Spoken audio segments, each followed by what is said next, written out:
Well, yeah, I mean, I started putting on weight sort of gradually over my childhood, and that slowly built up until this summer, sort of this summer gone, so about a year ago, when I decided to sort of do something about it. And my family had been wanting me to do something about it, and I guess I'd sort of convinced myself that I was happy the way I was, and so on. But I got to sort of the stage where I wasn't fitting in sort of high street, you know, like Topshop and so on, where size 16 was sort of, you know, on the tight side, and that's when I decided I wanted to do something about it. I was never sort of a skinny child like some of my friends were. I was always sort of a bit chubby, and every time I went on holiday and things like that, I'd put on a bit more weight and so on.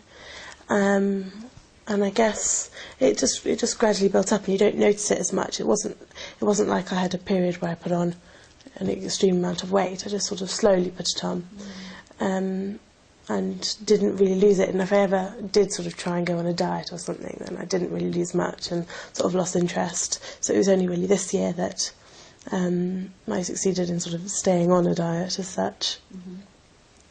Yeah, I mean, it was just really gradual over my childhood.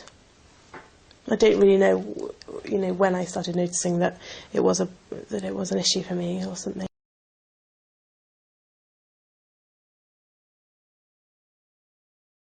You think it's an issue maybe about your metabolism? Maybe Yeah. that's what caused it?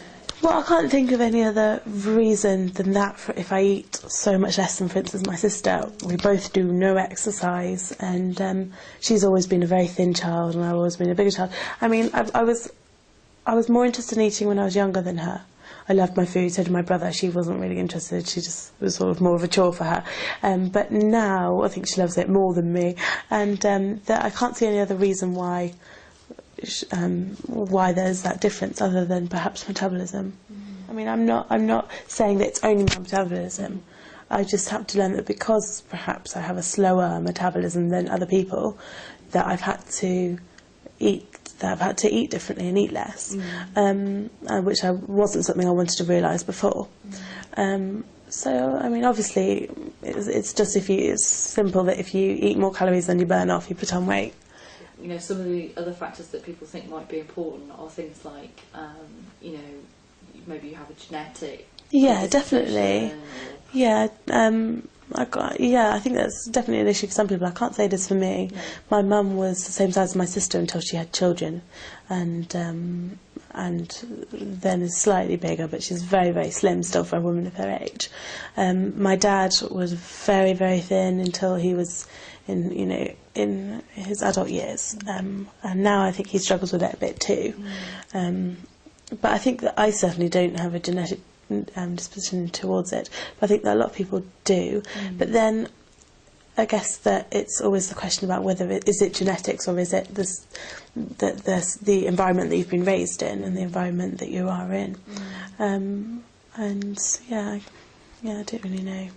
And one of the other theories is that, you know, maybe it's something to do with you know, what your mum did when she was pregnant with you, and you know, the kind of things that she fed you when you were a baby, like a very small baby, and that sort of thing. I mean, do you think?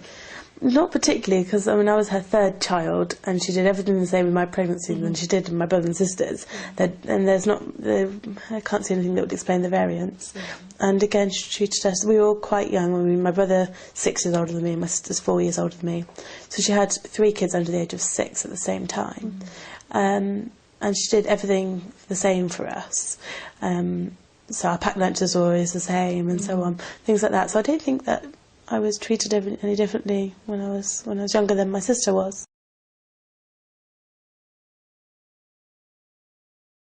The other thing you mentioned was about, you mentioned it just then as well, about comfort eating. Yeah. Can you tell me what? Yeah, I mean, I'm the kind of person that I want to eat when I'm upset, and I want to eat when I'm bored too. I sort of have both of those, which isn't nice. If I'm sitting on my own watching TV, I'll be really sort of tempted to have something. And I guess now what I've learned is that I have to have, I can snack, but I should have, you know, an apple rather than a biscuit and so on.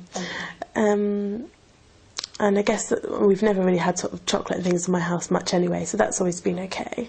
If I want to sort of snack, I can just have some fruit or a yoghurt or something.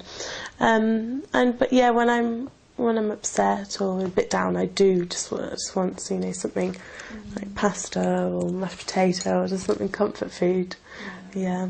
And is that, like everyone gets a bit down sometimes? Has it been just times like that? Yeah. More sort of specific periods where you've been really feeling quite low? Well, there's been periods sort of throughout my teenage years, but I don't know if there's been a specific one. There's been there've been several sort of periods where I was perhaps less happy. And I just think that you don't really care. You don't really care about what implications eating will have. And you just eat what you want to, so chocolate or whatever, rather than when you're feeling okay, you know that you don't want to have that. And I always feel so guilty after I do anyway, which is something I try and remember now, because I think I might want it now, but I'll feel horrible after I do. But yeah, it's quite hard to have self-restraint when you're sort of in a low mood.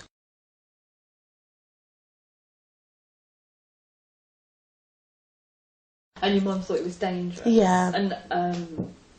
And so tell me a bit more about that. Why well, I mean, there's been lots of reports of people being really, really ill from it because you're denying yourself one whole food group, which can't ever be good. And also, carbohydrates give you energy, so if you feel really tired and things, which I feel tired a lot of the time anyway, so I didn't particularly want that on top of everything.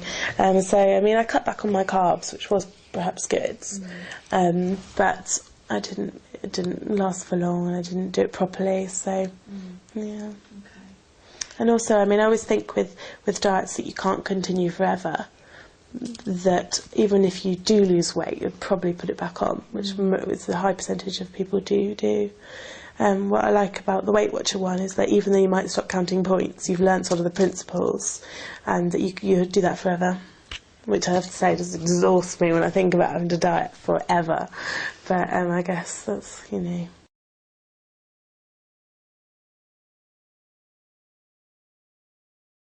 And you were saying about these principles you've learned. Yeah. What are those principles? For instance, that you can have certain things you like, but only if you, for instance, eat less throughout the day, or throughout the week, and that you can go out with your friends to a restaurant, but perhaps only have a small breakfast and lunch, and then choose carefully at a restaurant, like perhaps choose things without cream or without butter, and things like that. So I mean, yeah. That's fine. I've done a lot of sort of substitutions as well from the Weight Watcher range. Like rather than having a full fat yogurt, I'll have a Weight Watcher yogurt, which is hardly anything off my points values for the day, and so on. So things like that have been really helpful as well, because I don't notice the difference between two different types of yogurts. So. Sure. Can you give me any other examples of that kind of thing? The substitutions? Yeah, they have, like, for instance, they have chocolate bars, which are very small and sort of not really chocolatey at all. But the fact that you're having something sweet and you can take a bar with you or whatever does make you much less tempted to have a chocolate bar, which is about 5 times the number of points. So it does. They do sort of do some great products that do make a lot of difference. And you might notice it a bit, but it hasn't really affected me, to be honest. So you were saying you're just not into exercise, really? I just hate it. I mean, everyone talks about this endorphin rush you're supposed to get after exercising, but I swear I have not felt that at all. I just feel tired and exhausted and just miserable. I go swimming a bit, which is okay. I just get really bored. I used to go to the gym quite a bit, but that's before I started trying to diet. I decided to do some exercise. I used to go to the gym about 4 or 5 times a week for a long time, actually, and it just didn't do anything. I mean, I had more muscle, but I wasn't any slimmer or anything like that. And I don't know if that's because I wasn't doing it properly, or because I just get bored too quickly and move on to something else, or whatever. But no, I mean, exercise has just never been one of the things I like at all. But you do go swimming a little bit now? Yeah, I go swimming, and I go on the occasional run, bits only a quick run, because I have an issue with my ankles, so I can't really run for long, which is another reason I hate exercise, to be honest. Yeah, I've just never, always hated it.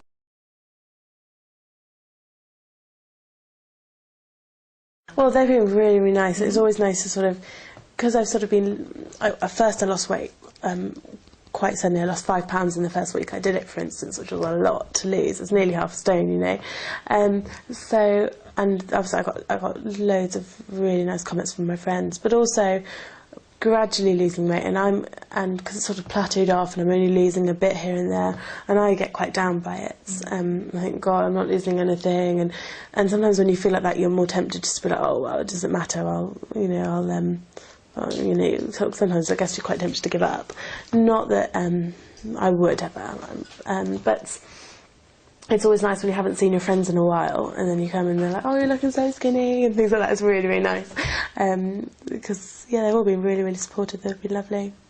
Good, okay. And you mentioned you were in a relationship. Yeah. Are you still in that? No, I'm in a different one. Yeah. And, yeah, it's very different now to how it was with the other person I was in a relationship with. Because before, you know, I was always told that it wouldn't matter how big I was and things like that, which, although it's nice, you know, it's probably very supportive, it's also not, I guess, not the right response, because it just made me feel that I didn't have to worry about it, and that I didn't, and even though I was still unhappy about it, it made me feel as though I didn't have to do anything about it, which is probably when I put on the most weight. And now, although my boyfriend's really supportive and says that he thinks I'm fine the way I am, he's also really, really supportive of me losing weight. And you know, at times when I'm a bit tempted to have something I probably shouldn't, he's quite helpful with that. He does it in a nice way as well. So yeah, it's much better now. I think that my boyfriend before was probably trying to say what he thought I wanted him to say, but I don't think that was particularly helpful to me.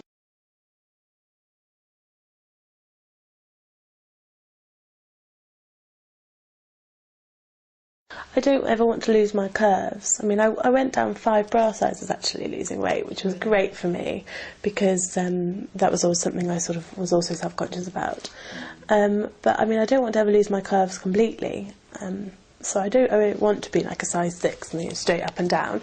But yeah, I mean, I think all girls, especially teenage girls, who sort of see celebrities in the magazines and think it would be lovely to have a figure like that. But I don't want to lose my curves completely. Very much I felt self-conscious. Definitely on the beach and on a holiday, I would never ever just sunbathe in my bikini, even if I was just with my family. I'd sort of spend most of my time in the shade, sort of in a t-shirt reading a book or whatever. And if I did sunbathe, I'd have a sarong on or something, because I just didn't like showing my thighs and my stomach and things. But I'm fine to do it now. I mean, yeah, I wouldn't say I was very happy to, but I do. I mean, I'm still a bit self-conscious, but to not the same extent that I was. And so you still feel a little bit uncomfortable, maybe, or? Yeah, I do, just because I'm not, a size 8, yeah, I just feel a bit self-conscious. I sunbathe in my bikini. I don't think I'd walk along the beach in just a bikini. I'd put a sarong on or something, just because I don't particularly like people looking at me, because I feel self-conscious about what they might think and so on. I guess that sometimes I feel as though I'm still as big as I was.